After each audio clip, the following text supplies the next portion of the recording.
Hey, fantastic fam. Welcome to our community where we combine the woo and the work.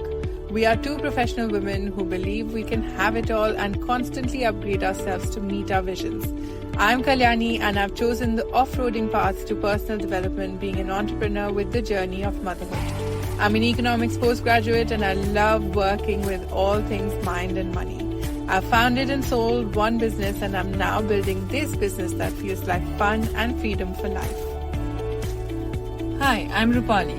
I'm a numbers nerd turned Reiki master and many other things. I found a passion for all things wellness. I've worked in banking and finance for 15 years and I love combining that knowledge with all things energetics to create impact in a fun, easy way for others. Join us as we share the behind the scenes of us creating wealth, freedom and magic. Hi everyone. Do you ever feel like life is just passing you by?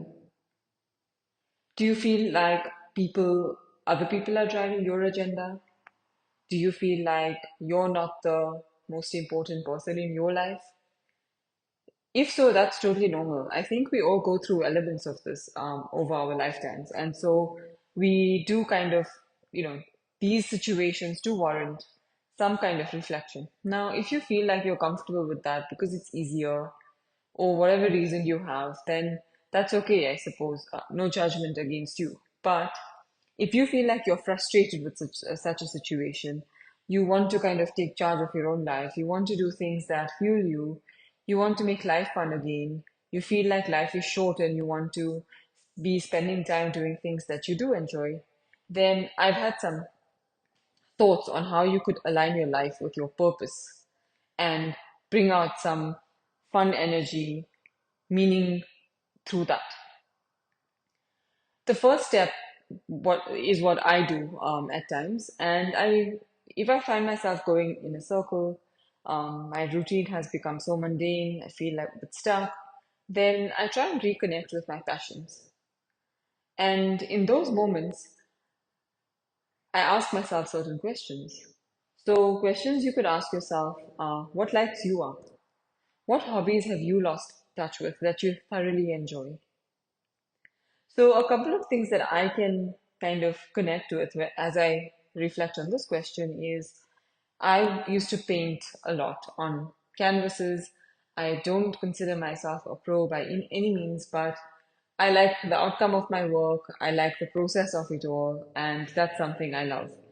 But there are times where, like recently, I've not painted, and that's been something on my mind because that gives me that flow, um, and it gives me that fulfillment, an aspect of fulfillment as I do it because it's an activity of mindfulness, right? You're fully present. It calms the nervous system down.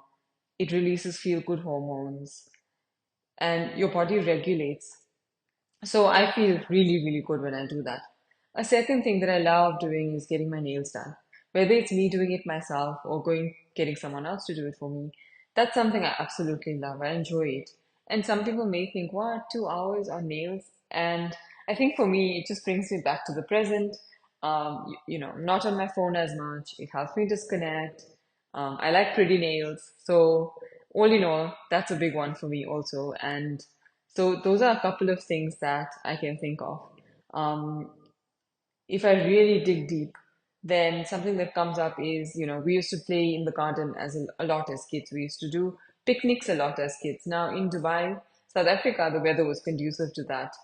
You could pretty much on any given day during the year, barring a couple of weeks, um, go drive over to the park and, grab a picnic basket, play on the grass, barefoot on the grass, best feeling. So things like that do appeal to me. And I guess I need to figure out how to do that within the environment that I live in currently. So those are a few examples to get you thinking about what you could do and what kind of could align with you. But it's really about reconnecting with your passions. A second one is listen to your intuition. Now that could feel like a vague concept, but I think that when you create space for yourself, so I feel like when I create space for myself, when I meditate, or even like I mentioned earlier, when I'm painting, or just out for a walk every day for half an hour. That's when I create space for myself. When I'm not doing, I'm not kind of creating stuff, I'm not working, I'm not actively engaging my mind. Um, at that point, I feel like that allows me space to come for my intuition to kind of, be more certain. One um, one tip that one of my coaches gave me in the past, and I'll tag her details in the podcast too, Rashi, she mentioned that, there are easy ways of tapping into your intuition. And I thought, oh, wow, that's cool. How so? And she said, when you go for your walks in the evening, don't plan the route. Don't follow the same route you follow every day, because that's what people tend to do usually, because that's routine. You've built neural pathways, by default, you just end up going on the same route. But what she said is, let's say you come to the end of the road, there's kind of two directions to go in, left or right, or straight or right, or, any two directions, anywhere where the road splits. Then allow yourself to feel what side do you want to go. And it's like a little game. You go there and you're like, all right, or as you're approaching it, which side do I want to go? Automatically, you'll know which side you want to go. And if you treat it like a game, if you get into your head about it, which side do I want to go? No, but I usually go to this side because of this, because it's convenient, because then it gives me these many kilometers, then obviously that's not your intuition, that's your mind. But if you allow yourself to just feel, okay, I want to go left today, go left. If you feel, oh, I want to go right today, go right. So that's really breaking out of that rigidity of that walk also. And that allows your intuition to speak. That's your body telling you where you want to go. So that's one little example, which I played with, and I thoroughly, it was interesting for sure. Um, so the reason you do this is because your intuition, your inner being already knows what you want. Your inner being already knows what you want to achieve, what you want to do, where you see yourself. But I think what happens is the mind takes charge. It takes charge, and that kind of prevents you from really knowing what you want and really listening to your intuition, because the mind is so loud. So creating space for that is very, very important. Many people do it through meditation. And people think that meditation is woo-woo fluff, but actually, did you know that you're building neural pathways as you meditate to take a pause before you react and respond? And this helps in two ways. One is, we all know, so we've been in situations where we react and quickly take action, and that may not have been the best course of action because it was just done in a split second, based on the situation, not based on what we want. And secondly, so that allows you to pause, basically. That allows you to pause and really know. And that pause doesn't have to be a 15-minute pause. It can be a 10-second pause. It can be 5 breaths, so that you're regulating and you react, or sorry, not react, you respond in a way that is more conducive to what you want, feels more authentic and aligned. And the second thing that does is, when you're meditating, your brain is building neural pathways to take that pause to allow your intuition to speak. So coming back to intuition, it's you're connecting with yourself in that way. And the effect of that meditation can be felt after like throughout your day, basically, generally. So it's not only about those 5 minutes, 10 minutes, 30 minutes, 40 minutes, 1 hour, whatever it is. It's actually the effects that you can benefit from later on. So I digress a little bit, but listening to your intuition is quite important. So if it's journaling could be a thing where people have a thought dump on their journal every morning, and just write. It's called free flow writing. So everything that comes to your mind, you write it down. And it's not to analyze and think and all of that, it's really to let it all out. And that allows you to kind of create space.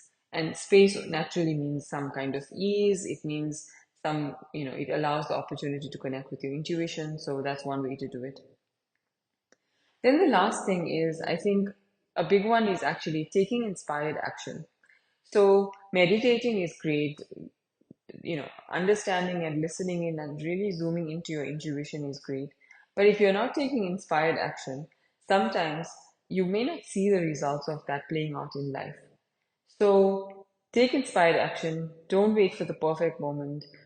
One small step every day that aligns with your heart and values, or anything that you've come up with through your intuition and your meditation, or any activity that brings flow, Take one inspired action a day, and within 2, 3, 4 weeks, a few months, a year later, you'll see how your journey has changed and the openness with which you love your life. And hence, you no longer feel stuck, you no longer feel out of alignment, and you no longer feel as if life is just passing you by because you're taking control, you're understanding what you want, you're creating the space, and you're taking inspired action. So that brings us to the end of our episode today. Let us have your thoughts. I'd love to know if you try this, any impact, any thoughts you have through the process, or any questions. Our social media handles are tagged below, and we'd love to hear from you. All right, bye. We would really appreciate your feedback as reviews on the podcast app you tune in from. Support us also by sharing this podcast with 3 of your besties who would benefit from being fantastic.